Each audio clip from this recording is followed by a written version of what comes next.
statement. Keep in mind a lot of kids who aren't involved with Beacon are involved with Beacon because they don't go to school 217. I can't hear. I'm sorry, man. A lot of kids don't go there. Yeah, so the focus is on line from hers who don't go to 217. And so I've learned a lot from the covers the past couple months that this was actually supposed to be serving my child.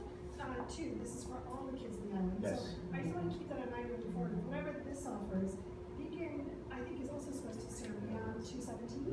However, the reality is when you have a child who's in K through 5, they're not going to somehow magically get back to that by themselves to get to Beacon in 217, sure. Right? So that is largely, Beacon there is largely for just like the fact of geography, 217 kids. So there's a lot of discussion about that. And people, because of the change and things like that, there's a lot of intense discussion. And so, keep in mind that there are many of us here for, maybe same different reasons, who don't have children in this environment here. And so it's supposed to be for all of them, correct? Yes, ma'am. Yeah. So you have 120 slots there at the Beacon, and you have approximately 700, children, ages, K to 8, okay, that just are not, you can't satisfy. And even if, the head of the Beacon were wonderful, satisfied every parent need, it's just the capacity is not there. Thank you. So you had your hand as well?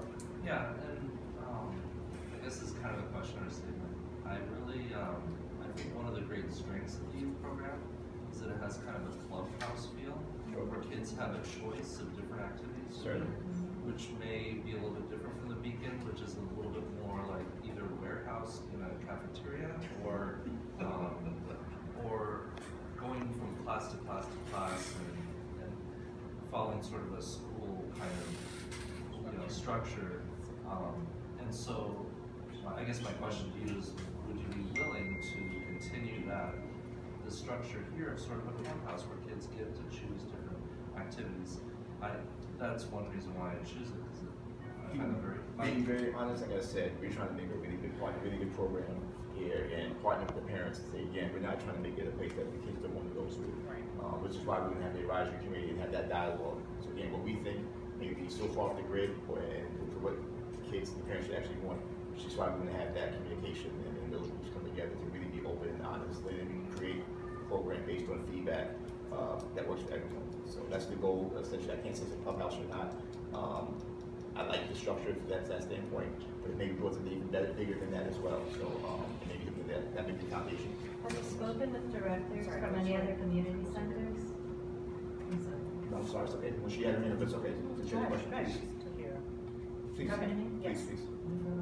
Have you spoken to the directors? Have you spoken to any other directors of any other community centers? Absolutely. Yes. So we have, we're going to do some more site visits, see what works, what doesn't work in other communities. But as you know, I mean, like community centers, not just after school. Yes, correct. And as you know, Roosevelt Island is unique in its own way, so it's not anything comparable to see. But as far as the structure and the business plan for Jewish community centers are open to everybody, not just Jewish people, and they have been doing this for like years.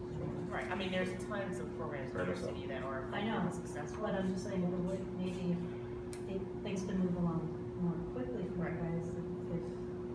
This is not, just to be honest, this is not going to be a quick process. This is going to be every evolving process. The goal is to get it right. So I mean, I appreciate that. Our children get older every day. We understand that, and we can appreciate that. But just understand that our goal is to make sure we have a really good program that everyone can benefit from. Can I ask one last question? Before, after she had it a couple times, and then you have. Sorry. So I suppose it's important to ask about other communities, but the real important people here are the children. Like I understand your parents were very important, but the bottom line is we're all very interested in what our kids think and what they would be happy with. And plus, I think it's very, very important to have parents advisory. I think it's equally important that we have the older kids, the kids who've had experience in the youth center, what works, what doesn't work, and then of course, so I've got younger kids. I really think their voice is very important, and all our kids nowadays are very well-spoken, autonomous, and they can say what they want, and I think that really has to speak to the heart of what we should be doing here. So, I said a great point. I apologize. Our president and CEO had made mention of that on Friday. I forgot to convey that today also. She had that idea, epiphany also, that we should reach out to the older group as well, and I forgot to convey that also today, so I apologize. We do have hopes and plans to engage them as well. But again, before we do anything else, we will make sure the parents know, also to reinforce anything that we're doing, to make sure, hey, this is what we're doing, this is who we are, open lines of communication, have a great dialogue, obviously, and then again, reach out to all parties. Communication is a great equalizer, essentially. So again, that's the goal for making this thing work. We have open lines of communication. We're okay with the feedback, and we can take any criticism. The criticism isn't mind, we don't mind that. We'll make sure the goal is objective to make this place better, even better than what it was. Build upon that, and it was really great before that. So let me say that as well. I have one question. I know I was late, so I don't want to be reminded No, of it. please. That's certain. The main idea for this meeting today was the concern of the parents. Am I correct? No, ma'am. It wasn't just one. That's what I said on the email. I'm sorry, you didn't get the It wasn't the main idea, I'm sorry. It was the same. It was one of, Thank you. it was one of the things, you know, it wasn't the main, it was to introduce who we are, new direction of where we're going, to open lines of communication and to address feedback and concern. That was one of the things that we wanted to achieve here. Right. But I wouldn't classify as the main, I think it was a combination of. Okay, when you say address feedback, Yes, ma'am. we as parents, it's very few feedback we can give. Because we're not the one here. We are listening to what the kids say. I have come in here and start, like when I come from work, I sit in here and I look around and see, sometimes I don't even know who the people are here because every day I come I used to see different people. So, I mean, I just feel like this meeting, and I'm so sorry, I do apologize for what I'm about to say. Please. I just feel like it's not going anywhere. Why I say that is because we're voicing our concerns or opinions and we're not getting any answer. Every time we say something, it's like, I can't answer that right now. I don't know, I can't say it, I mean, for me, it's a waste of time. I have somewhere else I have to be today, but I'm concerned about my child. So I said, let me put that to the side and come to this meeting. What I feel right now, Sure. like, is a waste of time. I'm sorry to feel that way, but thank you for coming anyway, though. Yeah, I mean, I want to do a swim because I borrow ours, I borrow his, I said, probably they say something different. No, I have this in my hand. Sure. I mean, I don't understand. So, Samaya. Samaya. Like I said before, we're going in a different direction. I invite you for a one-on-one meeting. You can Okay. talk about all your concerns. I'll make note of them. I'll be cognizant of, like, you know, our ideas going forward, taking that into consideration. But I also want you to be, as a parent, to be involved. And that's why I mentioned the parent advisory committee. I mean, we all work. I'm assuming we all work. If you don't, we're busy just as, you know, as we have jobs. And time is limited. But if you could come and share your ideas and be a part of what we're trying to build and our vision going forward, I really appreciate that. Okay, what are your hours? Because I would really like to have this one-on-one meeting. Yeah, I'm here, well, it has changed, 9 to 5, but I'm here until 8:30 some days. I have extended hours. You tell me, I'll make myself available. I mean, I work 9 to 5 as well. Okay, so we can meet after work, yeah. I'm here Monday late, I'll be here until 8:30 Monday? Yeah. So this coming Monday, you're gonna be here? I'm here. Okay. Any other questions before we adjourn? Yeah, just, Please. I heard a concern from some working parents who were worried that in the event that they had to stay late for work, that their child would be kicked out of the youth center after 6 o'clock, and that in the past, the youth center kept the kids here until the parents showed up. Have your rules changed that at all? I don't know what was done before.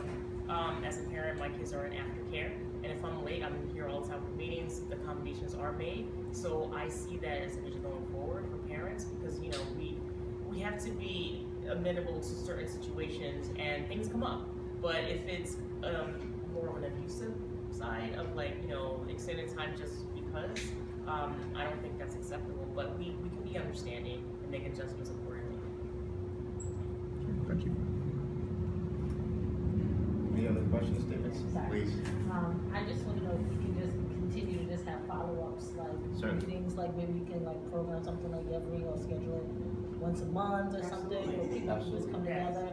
Because I know you're gonna send emails out, there'll be those kind of communications, but I think the one-on-one conversations is a lot more. One-on-one conversations as well as, and I don't know, I forgot to mention, we introducing who we are also. Parents should know who the staff are also, so sending out a little bit bio of who the staff are, and maybe talking to staff, getting feedback also, or maybe having someone with the staff also. We want to make sure these things that your concerns aren't going to fall on deaf ears. So again, we implore you guys to get involved, be vocal, which I know, again, most of you guys are and will be.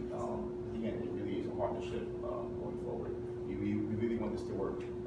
So we're not married to a lot of things. We just make sure that the kids in a safe, structured environment, which is something that they can really benefit from and really appreciate. So that's the goal and objective. How it is right now, it will look completely different months from now, based on the feedback and collaboration together. So again, it's a good foundation. We appreciate what was done beforehand. It's a great foundation. Now we're just going to expound on that and build on that. Yeah. So That's it. I'm sorry, Steve, is it really possible with subjects we touched on, or? we may have to have that Yeah, after, because there's a program that's going to start right now. Actually, it's at 6 o'clock now, but after we can kind of give you a quick rundown. If you want to stay a few minutes, certainly. Anything else? Thank you all for joining us. We really appreciate your time on Saturday. So, And before you leave, I just want to give everyone my business card, so you can reach out to me.